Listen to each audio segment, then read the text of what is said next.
Hey what's up guys, welcome back to our channel. जैसे कि आप लोगों को पता है, हम लोग कैलगरी आए हुए हैं, कैलगरी एक्सप्लोर कर रहे हैं, बहुत सारे लोगों से कैलगरी में मिल रहे हैं और कॉन्वर्सेशंस कर रहे हैं। और एक चर्चा जो सबसे पहले होती है किसी से मिलते हुए कि भाई यहाँ के रियल एस्टेट के बारे में बताओ, मॉर्गेज के बारे में बताओ, और लोग यहाँ पे मूव क्यों कर रहे हैं। मतलब व्हाट्स द बज अबाउट कैलगरी, क्या ये ओवर हाइप्ड है?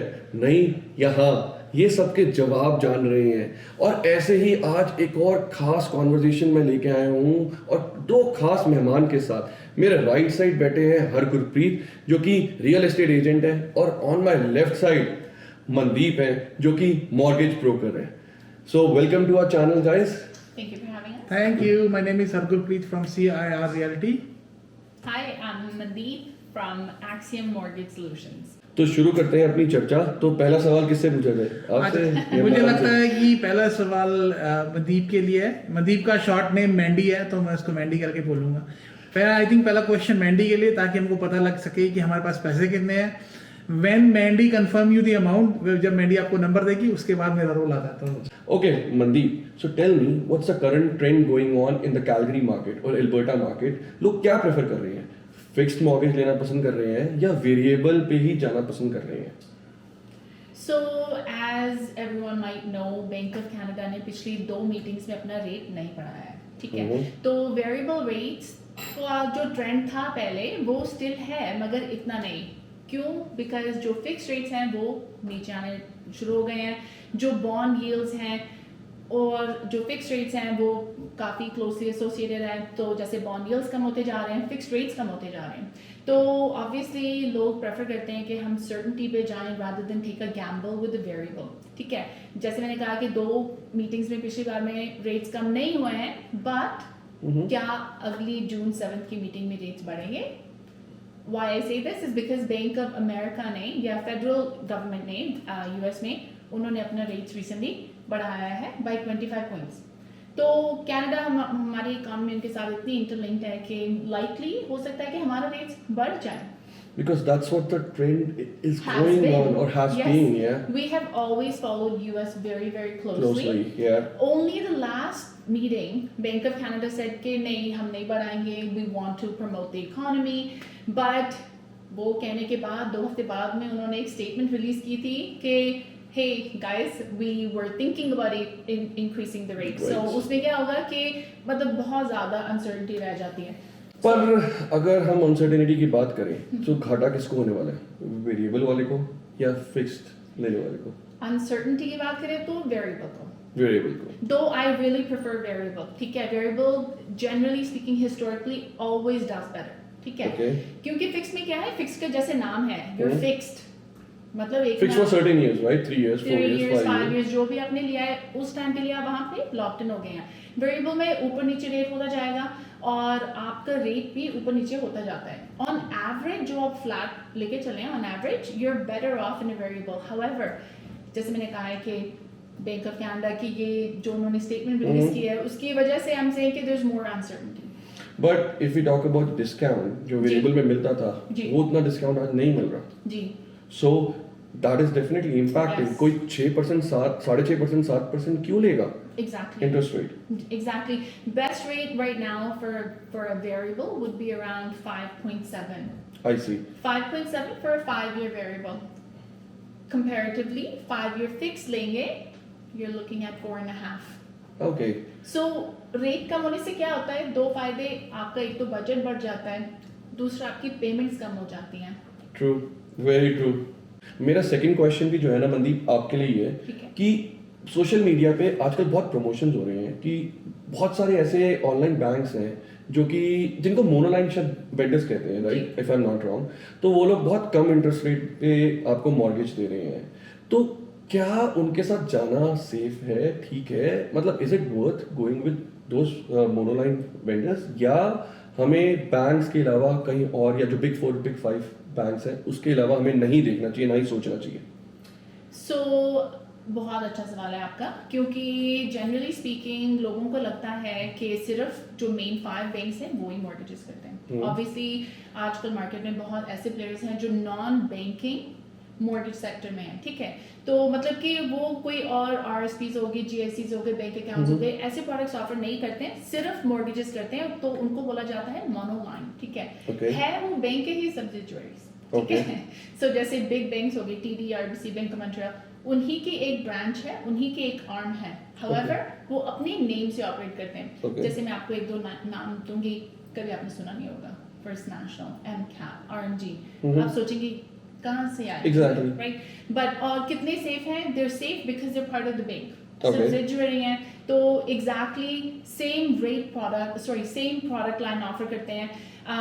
इनफैक्ट बिकॉज वो होलसेल माना जाता है उनको, जैसे आप कंपेयर करेंगे कॉस्को की प्राइसेस जैसे होलसेल होती है वर्सेस आप सेफवे में जाते हैं, हायर प्राइसेस होती हैं। It's kind of the same idea कि कॉस्को की प्राइसिंग जैसे होगी क्योंकि they buy it in bulk from the bank, और आपको काफी कम रेट में दे सकते हैं वो, और उनका जो ओवरहेड खर्चा है बहुत कम है, इनकी कोई ब्रांचेस नहीं होती हैं, डायरेक्ट 1-800 नंबर होता है, एक इनका अंडरराइटिंग सेंटर है, तो खर्चे बहुत कम हैं, जिसकी वजह से ये आपको सेविंग्स फॉरवर्ड आपको पे करते हैं ये as a buyer. So it's good like going with this monoline vendors. 100% safe.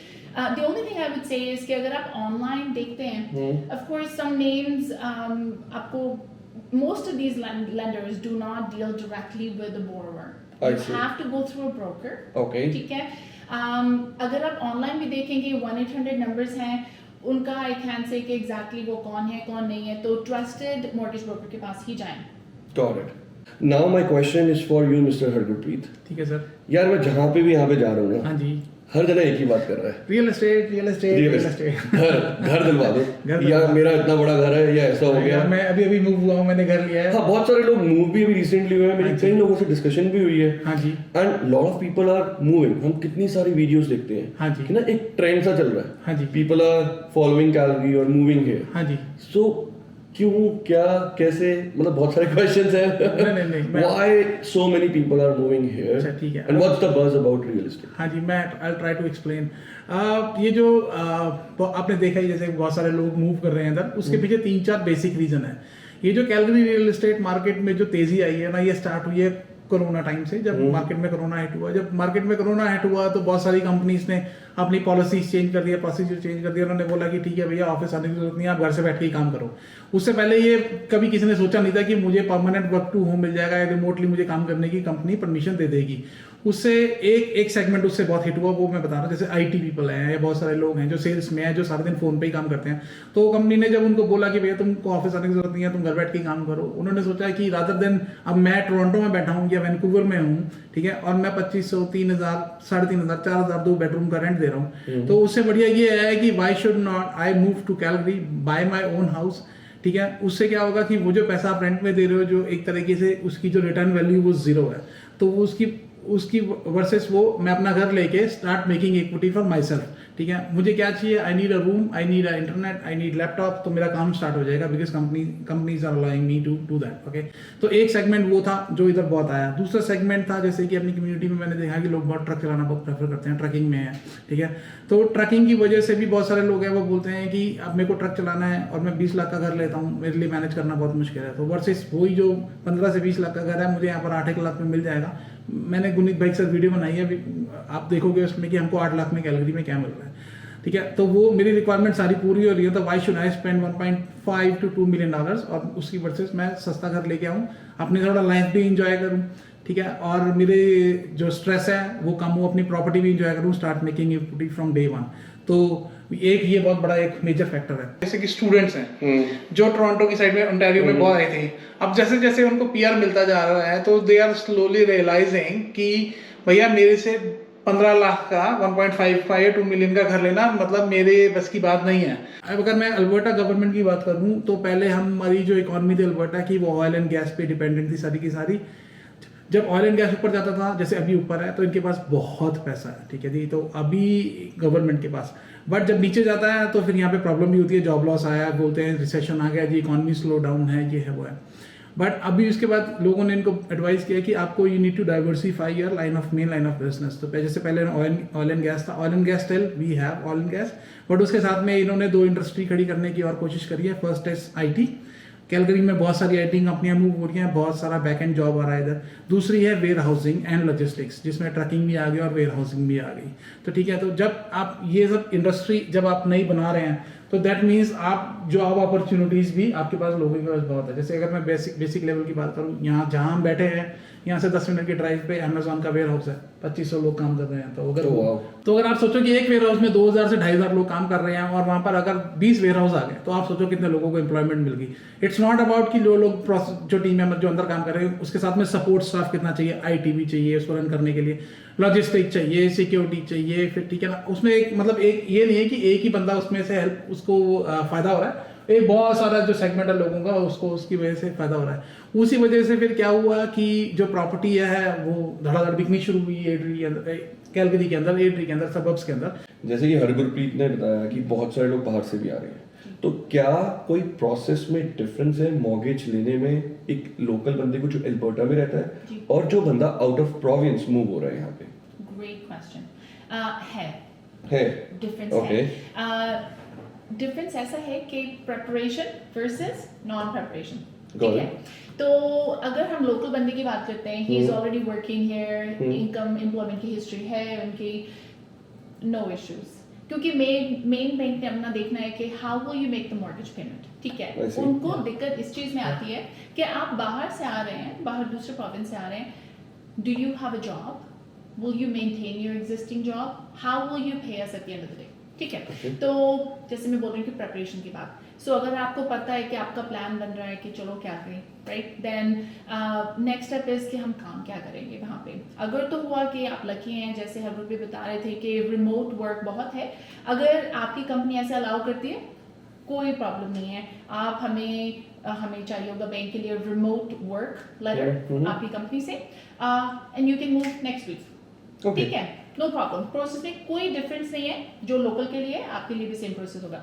Difference तब आता है अगर आप यहाँ पे आ रहे हैं और आपकी कंपनी आपको रिमोट अलाउ नहीं कर रही है, ओके, और आपको यहाँ आके नई जॉब ढूंढनी पड़ेगी। आई सी। अगर आप नई जॉब ढूंढते हैं, आपको पता है उसमें टाइम लगेगा True. थोड़ा, वहां से भी अगर आप देख के आते हैं जॉब, फिर भी यहाँ आके आपको मिनिमम 90 डेज मतलब 3 महीने की जॉब दिखानी पड़ेगी, just to prove to the bank कि 90 डेज का जो प्रोबेशन पीरियड होता है वो खत्म हो गया है और आप अब फुल टाइम एम्प्लॉय माने जाते हैं। Again it comes back to the point कि बैंक ने देखना है कि क्या आपकी पक्की जॉब है, क्या आप हमें पेमेंट कर पाएंगे कि नहीं। सो यू मीन टू से अगर तो रिमोट का लेटर है तो आपको मॉर्गेज इजीली मिल नो जाएगी, प्रॉब्लम्स। अगर रिमोट का लेटर नहीं है जी। Then there is some kind of थोड़ा सा प्रिपरेशन की जरूरत है। Again if I am not wrong, I repeat, this is where I think new build is very valuable piece, है ना। अगर आपको पता है आप यहाँ पे आ रहे हैं, आपका previous employment let's say IT में है या लॉजिस्टिक्स में है, आपको काम करना आता है, आपको पता है कि प्रोबेशन तो मेरी कंप्लीट हो ही जाएगी, मुझे पता है मैं कैसा बंदा हूँ, मैं काम कर सकता हूँ, ठीक है, प्रोबेशन कंप्लीट हो ही जाएगी, then you can likely go forward with new build, जिसमें लगेंगे 8 से 12 महीने बनने के लिए। हाँ जी, प्रोबेशन भी कंप्लीट हो जाएगी और आपकी प्राइस भी लॉक इन हो जाएगी। Okay, that's a alternative, very nice alternative, right. Like आप नया घर लो और आप इन शॉर्ट इनिशियल डेज में शुरुआत में एक डाउन पेमेंट या बुक कर दो अपना अमाउंट लेके घर, और वही 8-10 महीने में मिल जाएगा, तब तक आपकी प्रोबेशन भी हो गई, you are good to move in a new house as well. तो ठीक है, सबर का फल मीठा इन शॉर्ट। मेरे पास आपके लिए क्वेश्चंस थोड़े से ज्यादा है, तो अगला सवाल यहीं से इंटरलिंक्ड है कि एम्प्लॉयड वर्सेस सेल्फ एम्प्लॉयड में मॉर्गेज में क्या डिफरेंस आता है। जैसे बहुत सारे लोग हैं, मैंने देखा है कॉन्ट्रैक्टिंग करते हैं, राइट, आईटी वाले खासकर है, और बहुत सारे लोग हैं जो कि एम्प्लॉयड है, रेगुलर फुल टाइम है। तो मॉर्गेज मैंने सुना है फुल टाइम वालों को आसानी से मिल जाती है, कॉन्ट्रैक्टिंग वालों को कुछ झमेलों से निकलना पड़ता है, कुछ प्रॉब्लम्स होती हैं, और मैंने कई सारे ऐसे लोग भी देखे हैं जो कॉन्ट्रैक्टिंग से फुल टाइम आते हैं 6 महीने के लिए और वापस कॉन्ट्रैक्टिंग करने चले जाते हैं। तो ये इसमें थोड़ी सी ना अपनी दूरदर्शा या लाइट डाले। जी, you're 100% right. एम्प्लॉइज को बहुत आसानी से जॉब मिल जाती है, क्योंकि अगर हम देखा जाए बैंक के पर्सपेक्टिव से, you're 100% सेफ। मतलब सेफ तो आपको पता है कोई भी नहीं है, मगर आज की डेट से बैंक काम करती है, उनको लगता है कि ठीक है आपके पास जॉब लेटर है जो कहता है कि you're permanent and you're full time, उनको लगता है जी बस ये बंदा he's good to go, he's gonna make my payment, ठीक है। जब हम बात करते हैं सेल्फ एम्प्लॉयमेंट की, specially let's talk about contracting. Contracting में क्या होता है कि लोग कॉन्ट्रैक्टिंग में जाते हैं specially to save on taxes, या कोई सेल्फ एम्प्लॉयड बनता है टैक्सेस के लिए। सेल्फ एम्प्लॉयमेंट में भी हम बोल सकते हैं कि थोड़ा अपना दम है कि कितना हम कर सकते हैं, राइट, योर इनकम। तो उस वजह से बैंक को 2 साल का रिकॉर्ड चाहिए आपकी एम्प्लॉयमेंट, आपकी इनकम का किस लेवल पे आपकी इनकम जा रही है, क्या वो बढ़ती जा रही है, क्या इज देयर वेरिएंस, 1 साल ऊपर चला गया, 1 साल नीचे चला गया, how is it trending upwards और इज इट गोइंग डाउनवर्ड्स, ठीक है। कॉन्ट्रैक्टिंग में क्या होता है कि for example someone's working in IT, उनका पैकेज जो भी पैकेज है वो तो है ही, they are essentially guaranteed. But contracting में एक बड़ी प्रॉब्लम आती है कि वो कल कंपनी कह देगी we don't need you, then you done. But वो तो फुल टाइम में भी मैंने देखा है ले ऑफ होते हैं, सब कुछ होता है, बट कॉन्ट्रैक्टिंग में ऐसा क्यों? आई नो कॉन्ट्रैक्टिंग वालों को सबसे पहले निकाला जाता है फुल टाइम से पहले, थोड़ा सा कह लो फुल टाइम का वैल्यू ज्यादा होती है कंपनी के अंदर, but contractors make more money, they make money, right? तो ऐसा क्यों? But you're absolutely right. See, common sense is not common sense. So I find कि banks जो है उन्होंने अपनी गाइडलाइंस बनाई हुई हैं, उससे थोड़ा बहुत इधर उधर जाएंगे, बहुत ज्यादा नहीं, क्योंकि फिर रिस्क की बात आ जाती है, राइट? अगर कल को वो किसी को मॉर्गेज दे देते हैं जो कॉन्ट्रैक्ट पे है और वो बंदा unfortunately he is let go, ठीक है, वो अपनी मॉर्गेज नहीं कर पाता है, घर फोरक्लोजर में चला जाता है, पहले तो उसको पढ़ देंगे कि तुमने अप्रूव क्यों किया, बंदा था कॉन्ट्रैक्ट पे। सो इस वजह से ये गाइडलाइंस होती हैं। तो मैं ये बोलूंगा कि अब कॉन्ट्रैक्टर को क्या करना चाहिए घर लेने के लिए, या क्या? Actually you are in luck because एक तो प्रोग्राम्स हैं हमारे पास, ओके, जो कॉन्ट्रैक्ट प्रोफेशनल कॉन्ट्रैक्टर्स के लिए हैं, ऑलराइट, ठीक है। जैसे हो गई अभी रिसेंटली मैंने किसी को हेल्प किया, she was a lawyer contract पे, मगर ठीक है, but she had 1 year of filed income, okay, as a contracted lawyer, okay, we were able to get an exception to not use 2 years income, fantastic, है ना, ठीक है। और programmes ऐसे भी हैं, अगर आप कंपनी XYZ के साथ कॉन्ट्रैक्ट कर रहे हैं और वो कंपनी हमें लेटर दे सकती है कि यस ही इज कॉन्ट्रैक्टिंग, ये कॉन्ट्रैक्ट वैलिड है 1 साल के लिए, 2 साल के लिए, 3 साल के लिए, whatever the time frame is, the bank will work with you on that. थोड़ी सी आपको क्या करनी पड़ेगी उस चक्कर में, अपना रिस्क कम करना है, because on one hand your contractor so your risk is high, how to de risk it, down payment थोड़ी सी बढ़ा लें, बैंक को भी लगेगा ओके बंदा 5% की जगह वो 10% मुझे दे रहा है, he is not going anywhere, या मुझे 20% कर रहा है, he is not going anywhere. तो there are ways we can mitigate the risk for the bank, ठीक है। सो इट्स डजंट मीन कि आप कॉन्ट्रैक्ट पे हैं you're doomed, no, not at all, there are ways, yes, doing things, ji, fantastic। हाल फिलहाल में ना मैंने कुछ आर्टिकल्स देखे, कुछ वीडियोस देखी हैं गुरप्रीत जी, जहाँ पे बता रहे हैं कि कैलगरी की मार्केट के अंदर लिस्टिंग्स नहीं आ रही, नए घर नहीं है या घर नहीं अवेलेबल, और जो नए घर बन रहे हैं वो भी 1-1, 1.5 साल बाद पोजीशन मिल रही है। हाँ जी, तो ये कितना सच है? हाँ जी। और दूसरा मतलब what are the constraints which Calgary market is facing, जिसकी वजह से घर नहीं आ रहे मार्केट में? अच्छा, ये आपकी बात बिल्कुल ठीक है। अभी जो लिस्टिंग है, जो यूज्ड घरों की लिस्टिंग है, ठीक है, या रीसेल वाले जिसको हम बोल देते हैं, उसकी लिस्टिंग इज बहुत कम, अभी सच्ची में कम है, वो लिस्टिंग बहुत कम आ रही है। उसकी वजह से क्या हो रहा है कि जो लिस्टिंग आ भी रही है उसके ऊपर मल्टीपल ऑफर सिचुएशन बन रहे हैं फर्स्ट ऑफ ऑल। तो अच्छा, कई अपने जो खासकर अपनी कम्युनिटी को मैंने देखा, क्योंकि मैं डिफरेंट बिल्डरों के पास जाता रहता हूँ, ठीक है ना, तो मैंने देखा कि हमारे लोग जो आजकल नए घरों की तरफ ज्यादा हैं, इंक्लाइंड है, वो बोलते हैं कि जब मैंने इतना पैसा लगाना है तो मुझे अपनी मनमर्जी का घर चाहिए, क्योंकि जो कईयों के लेआउट होते हैं, जैसे आपको पता है, जैसे मैं आपको 1-2 चीज़ बोलता हूँ, हमको मेन फ्लोर पे अगर हमको फुल बेडरूम है, फुल बाथरूम है, स्पाइस किचन है, तो ये हमारी थोड़ी सी डिफरेंट रिक्वायरमेंट है as compared to other communities. तो इसके लिए लोग बोलते हैं कि चलो हम उधर जा रहे हैं। उसकी वजह से क्या हो रहा है कि बिल्डर भी दे आर सुपर बिजी। मैं कम से कम 5 या 7 बिल्डर को जानता हूँ जिन्होंने, बिल्डर नहीं, अपनी तरफ से उनके ऑफिस ने बोला है कि भैया तुम हर महीने अब तुम्हारी सेल्स जो है वो कैप हो गई है।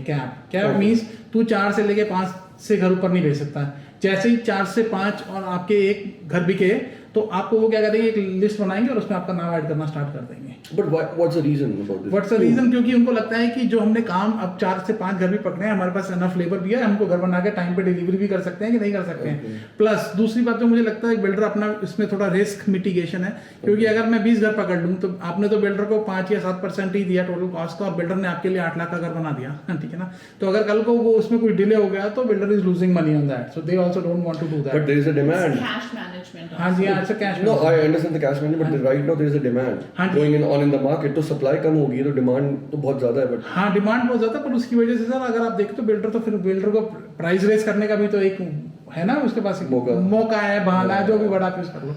उसकी वजह से ये भी हो रहा है कि कैलगरी के साथ साथ जो कैलगरी के सबब हैं, खासकर से एड्री है, Airdrie is super hot right now, super busy right now. There used to be, अभी प्राइस का डिफरेंस होता था between Airdrie and Calgary, that difference is gone gone. जैसे कि एड्री है वो नॉर्थ ऑफ कैलगरी है, जस्ट मेरी ईस्ट ऑफ कैलगरी है, ठीक है जी। ऐसे ही ओकोटोक्स है वो साउथ ऑफ कैलगरी है, एंड कॉकरेन है वो वेस्ट ऑफ कैलगरी है। सारे ही सबर्ब्स बहुत ही ज्यादा बिजी हैं। और आजकल जैसे कि अपने लोग, एक चीज मैं आपको और बताता हूँ, बहुत सारे लोगों के लिए जिनको खासकर बड़ा घर लेना है, जैसे आपको 2223 स्क्वायर फीट लेना है, वो थोड़ा मैंडी भी बताएगी आपको उसके बारे में, कि उसमें आजकल लोग बोलते हैं कि बिल्डर से बोलते हैं कि आप लीगल बेसमेंट स्वीट बना दो। जब आप लीगल बेसमेंट स्वीट बनाते हो तो आपके लिए मॉर्गेज में एक एडिशनल इनकम जनरेट करने का एक आपके पास एक ऑप्शन आ जाता है, ठीक है ना। तो वो नंबर आपको मैंडी बताएगी, पर आजकल वो ट्रेंड भी बहुत चला हुआ है कि आप बिल्डर से ही बनवा लो। थोड़ा सा एक्सपेंसिव है बिल्डर से बनवाना, बट आई थिंक वो वर्थ इट है। एक तो आपको जिस दिन आपको घर की चाबी मिलेगी, आपको बेसमेंट रेडी मिलेगा, और जो आप बेसमेंट बनाने के लिए पैसा खर्च रहे हो, आप you can add that money into your mortgage. अच्छा, वो यहाँ पे मॉर्गेज में ऐड हो जाएगा, यानी कि आपकी इनकम लेवल जो ब्रैकेट है वो बढ़ गया। हाँ जी। तो कितना, जिसकी वजह से आपकी बोरिंग पावर भी बढ़ जाती है। Boring power, I think you were saying कि कितना हम यूज करते हैं, वेरी गुड पॉइंट। सो अगर तो लीगल बेसमेंट है, जैसे बिल्डर की तरफ से 100% परमिट्स से वैलिड पूरा बन रहा है, बैंक्स को भी तसल्ली हो जाती है कि ठीक है ये फायर प्रूफ्ड है, उनको पता है कि okay you are allowed to have that many people. So legal basement suite में now you can have more occupants, city ने अलाउ किया है। उस चीज में क्या होता है कि bank will use almost 100% of the rental income. Okay, अगर आपको 1500 आ रहा है तो आप मानिए 1500 टाइम्स 12 ये आपकी इनकम में ऐड हो जाएगा। आपने कस्टमाइजेशन का एक पॉइंट छेड़ा, हाँ जी, कि आप अपने प्लान में कस्टमाइज कर सकते हो घर के अंदर। हाँ जी। तो क्या बिल्डर्स कंफर्टेबल है यहाँ पे कस्टमाइज कराने के लिए घरों को? हाँ जी। जैसे नक्शा होता है, राइट? हाँ जैसे जी, मैंने देखा इंडियन फैमिलीज में ये एक ट्रेंड होता है कि उनको एक ग्राउंड फ्लोर पे कमरा चाहिए। हाँ जी, हाँ तो जी। क्या ये सब चीजें पॉसिबल है यहाँ पे? हाँ जी, ये अगर ऑनेस्टली मैं आपको बताऊं तो इनिशियली वो नहीं थे, ठीक है ना। बट नाउ आपको पता है कि हमारी कम्युनिटी जो अभी जो कैलगरी के अंदर रियल एस्टेट बिक रही है उसमें से अपनी कम्युनिटी नंबर 1 है। अब उनको ये समझ में आ गया है कि इंडियन जो फैमिलीज है इनकी एक सर्टेन रिक्वायरमेंट है, अगर मैं ये रिक्वायरमेंट पूरी नहीं करूंगा तो ये दूसरे बिल्डर जो कर रहा होगा उसके पास भाग जाएगा, ठीक है। तो they don't want to lose your business. तो वो हैप्पी है अनहैप्पी है वो उनकी प्रॉब्लम है, बट उनको वो करना ही पड़ेगा, अदरवाइज हमारे लोग घर नहीं लेते हैं। अगर मेरे को भी चाहिए, अब जैसे मेरे घर में मेरे मॉम डैड है, मैं आपको रियल लाइफ एग्जांपल दे रहा हूँ, और अगर मेरे मॉम डैड सीढ़ियों में चढ़ते हैं तो प्रॉब्लम है, तो मैं खुद चाहता हूँ कि उनका भी नीचे ही कमरा हो, ठीक है ना, और एक नीचे ही उनका फुल वॉशरूम हो। तो अगर मेरी वो रिक्वायरमेंट पूरी नहीं हो रही तो हम कहना सही कि भैया मैं नहीं ले रहा तेरे से, वो मुझे दे रहा बना के तो वो मैं दे रहा हूँ, तो फिर उनको कॉम्पिटिशन में करना ही पड़ता है। तो yes, customization is allowed. 99.99 builder तो करते हैं एक दो बिल्डर ऐसे जो नहीं करते हैं, बट फिर वो उस चीज का खामियाजा भी भुगतते हैं। Mandeep ji, a quick thing which is coming to my mind right now, मैंने देखा है कि जो क्वालिफाइंग रेट है, रेट नहीं मतलब जो बोरोइंग पावर है वो धीरे धीरे कम होती जा रही है एक बंदे की। मुझे एक वर्ड आता है थ्रेशोल्ड, ठीक है, वो थ्रेशोल्ड बढ़ गया है, जिसकी वजह से आपको मॉर्गेज की जो एलिजिबिलिटी है वो कम हो जाती है, और आपको पैसा मिल पाता है बैंक से घर खरीदते हुए।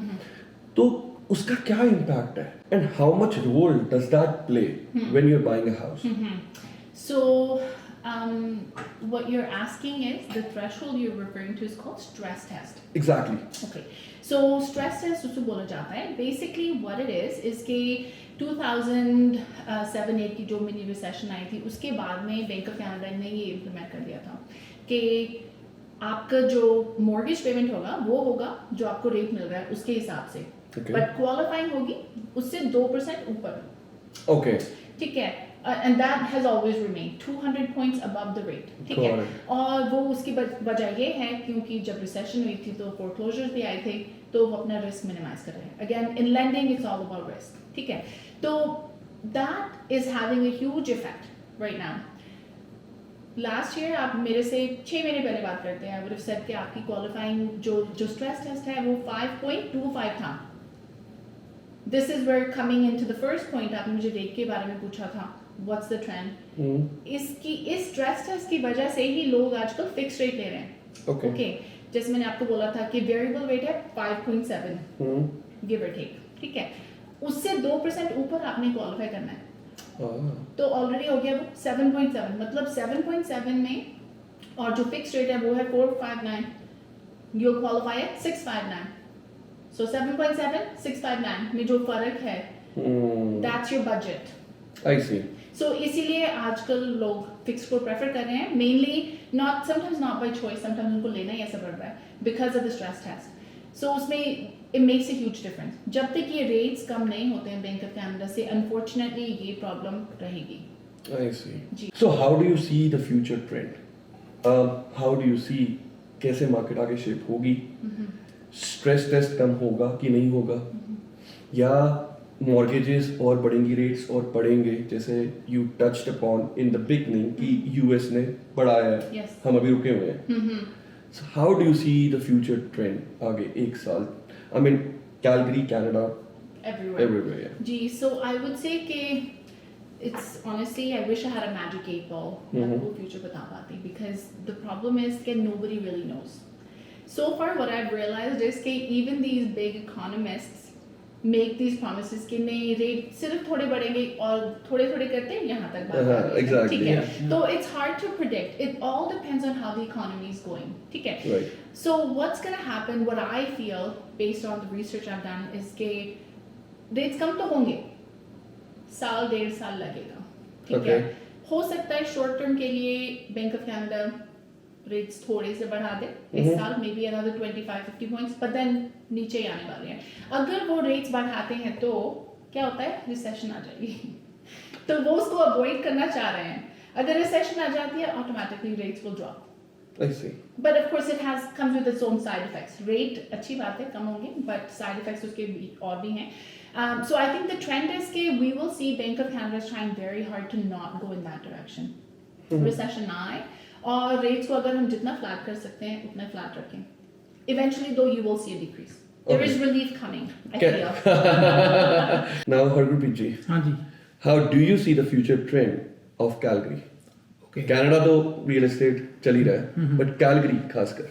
दो तीन बातें हैं इसके अंदर. जैसे मैं अभी बिल्डरों के पास जाता हूँ, मैं देखता हूँ कि उनके पास सप्लाई बहुत कम है, डिमांड बहुत ज़्यादा है. तो मुझे लगता नहीं कि आगे आने वाले 1-2 साल के अंदर कोई डिमांड के अंदर कोई ज़्यादा फर्क आने वाला है. ठीक है, डिमांड मुझे लगता है कि ज़्यादा ही जाएगी, ऊपर ही जाएगी. Second thing, Calgary is in very sweet spot. अब ये स्वीट स्पॉट जो है ये क्या है, इसका मतलब है ये रिलेटेड है मॉर्गेज रेट के ऊपर या नीचे जाने से. अगर मॉर्गेज रेट ऊपर जाता है because of the prices we have in Calgary, right, एक जो 8 लाख का घर है वहां पर टोरंटो में अगर मैं कंपेयर करूं तो वो मिनिमम मार्केट रेट ड्रॉप होने के बावजूद भी 1.5-1.6 का है. अगर इंटरेस्ट रेट ऊपर गया तो वो प्रॉपर्टी और ज्यादा अनअफोर्डेबल हो जाएगी as compare to this one. ये स्टिल मैनेजेबल है, ठीक है. और अगर रेट नीचे गया तो सर फिर तो यहाँ बल्ले बल्ले काम है. आप खुद ही समझ सकते हो कि यहाँ पर उसका क्या इफेक्ट आने वाला है. उसके अलावा और क्या क्या पॉइंट है अभी मैं आपको बताता हूँ. कैलगरी की जो रियल एस्टेट है या जो अल्बर्टा की रियल एस्टेट है वो पूरे कनाडा से डिफरेंट है. 2-3 चीजें. फर्स्ट, यहाँ पर सिर्फ 5% जीएसटी, आपको सिर्फ 5% जीएसटी दे रही है. दूसरा, यहाँ पर कोई रेंट कंट्रोल नहीं है, ठीक है ना. मैंने सुना है कि वैंकूवर के अंदर रेंट कंट्रोल सब जगह. वैंकूवर नहीं, there's everyone there rent control की बॉडी बैठी हुई है. Okay. पर मैंने यहाँ पे सुना 1000 से सीधा 1500 टप जाता है. 1500 जो मार्केट बोल रहा है आपको, आप उसी पे जा रहे हो. तीसरा, आपको यहाँ पर जैसे कि कोई भी लैंड ट्रांसपोर्ट टैक्स देने की जरूरत नहीं है. इन टर्म्स ऑफ अगर आप घर ले रहे हो आज एक 6 लाख का, ठीक है, तो आपका क्या खर्चा है. अगर आप बिल्डर से घर ले रहे हो तो आपका खर्चा सिर्फ उसमें से 1500 से 2000 जो आपको लॉयर की फी पे करनी है. That's it. उसके अलावा और कोई खर्चा नहीं है. तो this makes Calgary real estate more affordable, more attractive towards people. That's why बहुत सारे लोग जो हैं वो उधर आ रहे हैं, आ चुके हैं और भी आना चाहते हैं. तो मुझे नहीं लगता आगे आने वाले कम से कम 1-1.5 साल के अंदर ये डिमांड कहीं जा रही है. मुझे लगता है कि ये डिमांड और बढ़ेगी. आप देखेंगे, आप घर से निकलते ही किसी डायरेक्शन में भी देख लें, सिटी का काम चल रहा है. City is always trying to improve itself. They are building infrastructures के एक कॉर्नर को दूसरे कॉर्नर से मिलाया जाए, so work is easily accessible. Calgary is really come up. Used to be, पहले था कि बिल्कुल गांव जैसी फील आती थी कैलगरी में. 10-15 साल की बात. वो हाउडी तक तो कहते हैं हाउडी कैलगरी. जैसे ऐसा होता था कि सब यहाँ पे काउबॉयज ही हैं, यहाँ पे सब फार्मर्स हैं. ऐसा कुछ नहीं है. बहुत बहुत मेट्रोपॉलिटन हो गया है यहाँ पे. बहुत सब अवेलेबल है. जो भी यार अपने घर से आता है ना, सब कुछ पीछे छोड़ के आता है, एक नई शुरुआत. और वो यहाँ पे एक कनाडा ड्रीम लेके भी आता है. जैसे यूएस में भी एक यूएस ड्रीम होता है कि यार I will buy a house, big house. मेरे को अपनी अर्निंग से हर बंदा ना खून पसीने की मेहनत से यहाँ पे घर बनाता है. आसान नहीं होता सब कुछ छोड़ के आना फिर यहाँ बनाना. बिल्कुल सही बात. और उसके बाद आप इतनी ज्यादा मॉर्गेजेस देते रहो, राइट? जैसे अभी मैं किसी से बात करूं, मतलब there have been my friends who is living in Toronto Ontario, हाँ जी। वो कहता है कि भाई 45 साल के लोन हो गए हमारे, 50 साल के, कहता है इतने में मैं गुजर भी जाऊंगा तब भी मतलब लोन कौन पे करेगा? सो नोबडी वांट्स टू पे दैट मच। हर बंदा चाहता है कि एक बैलेंस वर्क लाइफ भी हो। आज पूरे ओंटारियो में, टोरंटो में या बीसी में अगर मैं बात करूं, लोग दो काम कर रहे हैं, एक मेन काम और एक दूसरा पार्ट टाइम। तो वो बहुत इंपॉर्टेंट है कि आपके पास एक वर्क लाइफ बैलेंस हो। आप यहाँ आ रहे हो सिर्फ काम करने के लिए नहीं आ रहे, अपनी लाइफ जीने के लिए भी आ रहे हैं। आपके भी ख्वाब होते हैं, ख्वाहिशें होती हैं, ठीक है? And then you have kids, your family, you need your family time, leisure चाहिए, मूवी देखो। I mean, there are 1,000 activities to do. Kids need you to be around, not working all the So, time. वो सब अगर देखूं आज, तो according to the conversations I am having, you know, in Calgary, so a lot of things, you know, check mark में tick हो रही है. ठीक हो रही है। I would say that Calgary provides you with, it turns your realty dreams into reality. I see. Yes, it's affordable, it's doable. Move here. All right, guys. Thank you so Thank much you. for your time. My pleasure. बहुत मजा आया आप लोगों के साथ बात करके। सच में कई सारा ज्ञान आपसे जानने को। मेरे पास ज्यादा क्वेश्चन आपके लिए थे, ठीक है ना? क्योंकि रियल्टर से तो मैं बात कई बार कर चुका हूँ। For mortgage brokers, I mean, lot of things about numbers, you know, problems, challenges जो आ रही हैं। And thanks for answering those. Thank you so much. Thanks You for as having well. us. Yeah, thank you. And I hope आप लोगों को ये एक candid conversation पसंद आई होगी। कैलगरी है ना, जो एक बहुत बूमिंग हॉट जगह है, और हमारे साथ रियल्टर हरगुरप्रीत जी थे और इधर मॉर्गेज ब्रोकर मनदीप थे।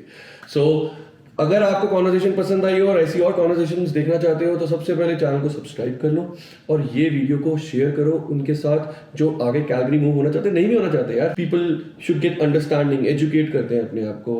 एंड लाइक कर ही देना यार वीडियो को। फिर मिलेंगे एक और नए ब्लॉग में एक नई कॉन्वर्सेशन के साथ।